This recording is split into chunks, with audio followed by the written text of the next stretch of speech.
Şu Maçka'nın karşısı tepe, Selması yakardı volkanım diye lambaları. Volkan konup da göçüp gitti. Nasıl dayansın yavruları?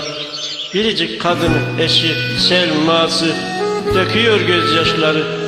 Memleketçe hep beraber biz de uyduk, her tarafımız gözyaşları.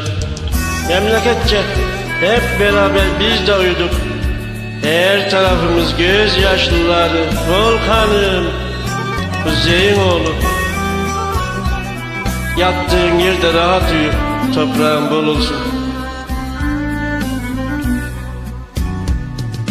Yazamadım mı bir yazı, Volkan Maçka'ya, Maçka'ya. Yazamadım mı bir yazı, Volkan Maçka'ya, Maçka'ya. Bu sitem, bu gözyaşı dolar Maçka'ya, Maçka'ya.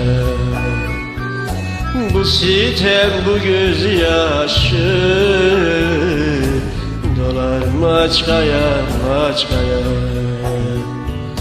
Dağlarında ceviz ormanı, kuzeyin oğlu Maçka'ya. Yol boylarına bir tane volkan konak Maçka'ya. Dağlarında ceviz ormanı, kuzeyin oğlu Maçka'ya.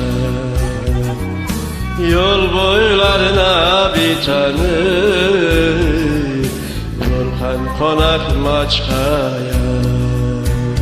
Bu sene Maçka'ya gözyaşı yağmur oldu da yağdı. Maçka'da bir kuzeyin oğlu bu sene babasının yanına vardı. Ceviz ağacının dibinde bahçesinde babasıyla kucaklaştı. Anacığını özlemişti, varıp akbak ellerine sarıldı, ağladı. Mausa'da kemençe susmuş, ceviz ağacına yar olmuş. Mausa'da kemençe susmuş, ceviz ağacına yar olmuş.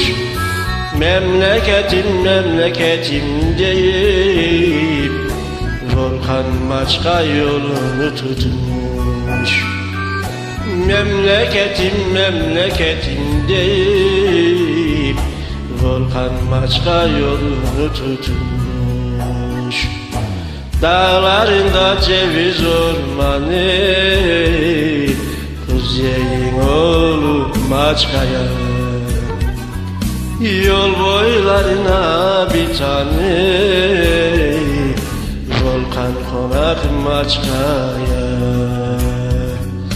Dağlarında ceviz ormanı, kuzeyin oğlu Maçka'ya. Yol boylarına bir tane volkan konakta Maçka'ya.